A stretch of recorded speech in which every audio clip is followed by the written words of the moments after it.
Sanibonani guys, igama unqobile niphathela amazwi la e-Inimba ngomhla ka-19 January. Hayi-ke guys, uZoleka-ke ugcine ethola iy'ndaba ezimnandi ivela kudokotela ezisho phela ukuthi inhliziyo kalikamva imane nje yangena rhaxa esifubeni-ke sikaqhawe, akubanga khona i-infection, akubanga khona ukuthi umzimba uyayi-reject-a-ke le new organ. So nje ngathi i-surgery ihambe kahle, okwenza ukuthi-ke manje kulindwe ukuthi uqhawe uphaphama nini, ngoba kwamanje uyaphaphama aphinde alale, aphinde aphaphame aphinde alale. Kodwa-ke ujabulile-ke uZoleka-ke benayo uLazarus, bebona ukuthi-ke indodakazi yabo isizobuyela ekhaya.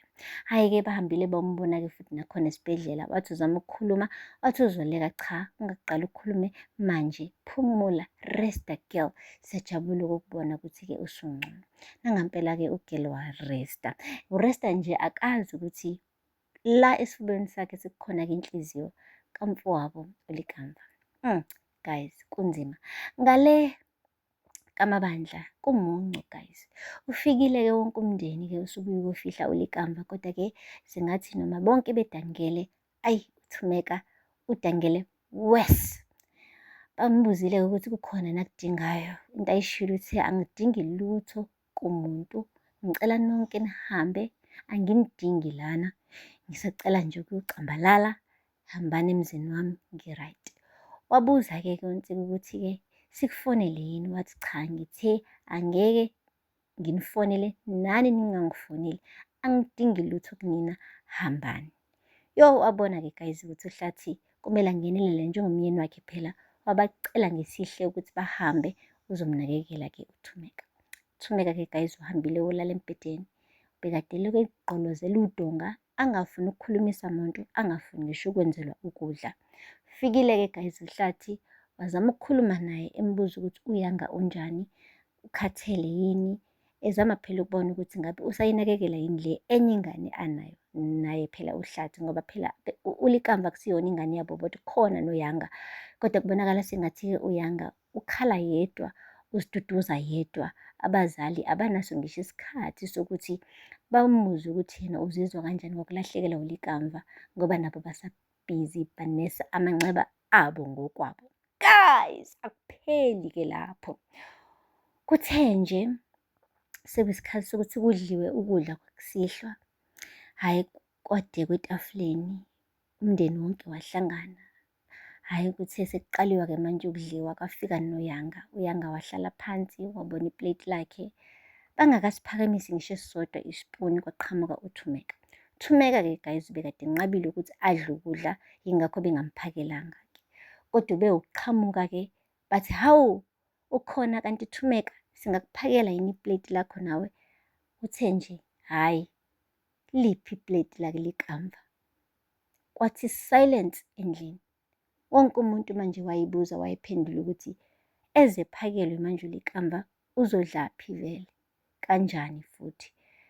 Kwabonakala lapho ukuthi-ke singathi uNtombo akaka-amukeli ukuthi akasekho uLikamva, and lokho-ke kudinga ukuthi kusheshe ku-attend-we ngoba ugirl kungenzeka alahlekelwe nawumqondo wakhe, ngoba kusho ukuthi engqondweni yakhe usanokuthi uLikamva usakhona, usaphila, usadla anhlamvana. Guys, akupheli-ke lapho.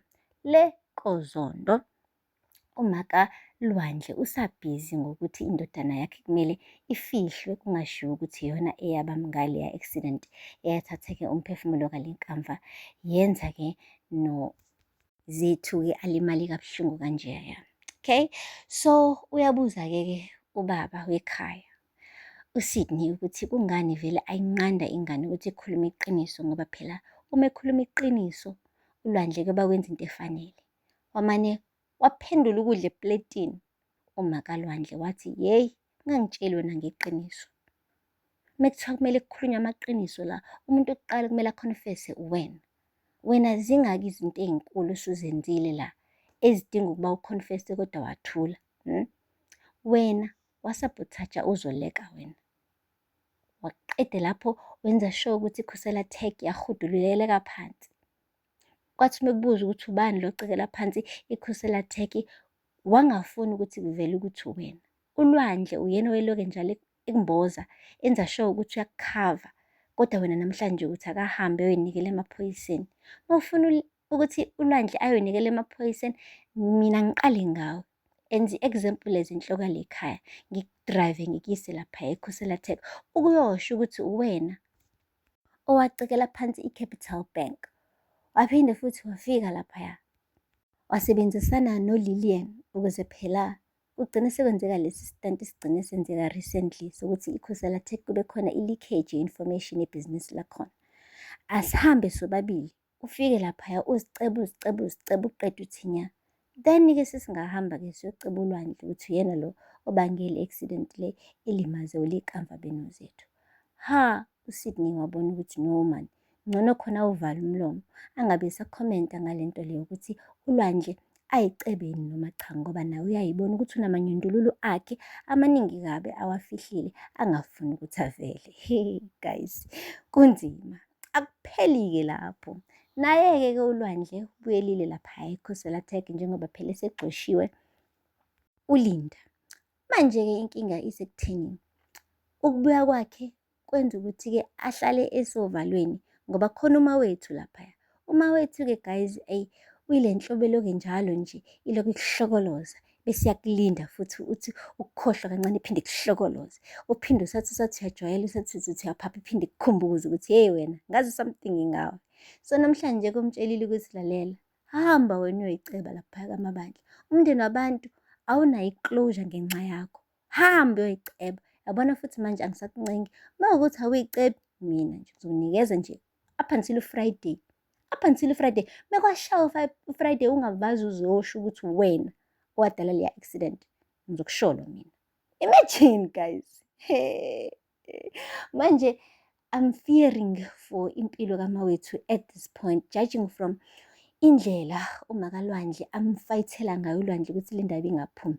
Ngathi loya muntu wesifazane should go to an extent of deleting or removing umawethu, amsuse nje endleleni permanently, just to make sure ukuthi le ndaba ayiphumi guys.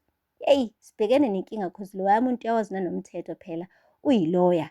Manje uyazi ukuthi mengase kuthiwa ngampela le ndaba iyaphuma, uzovaleleka ngampela indodana wakhe and uzoboshwa isikhathi eside ngoba akagcinanga nje ngokushaya i-hit and run, uphinde futhi wazama nobucima nobufakazi.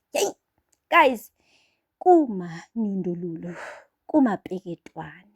Impela makunje siyobona ukuthi-ke iyozala nkomoni as isikhathi sihamba.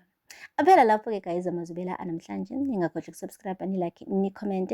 Until next time, bye.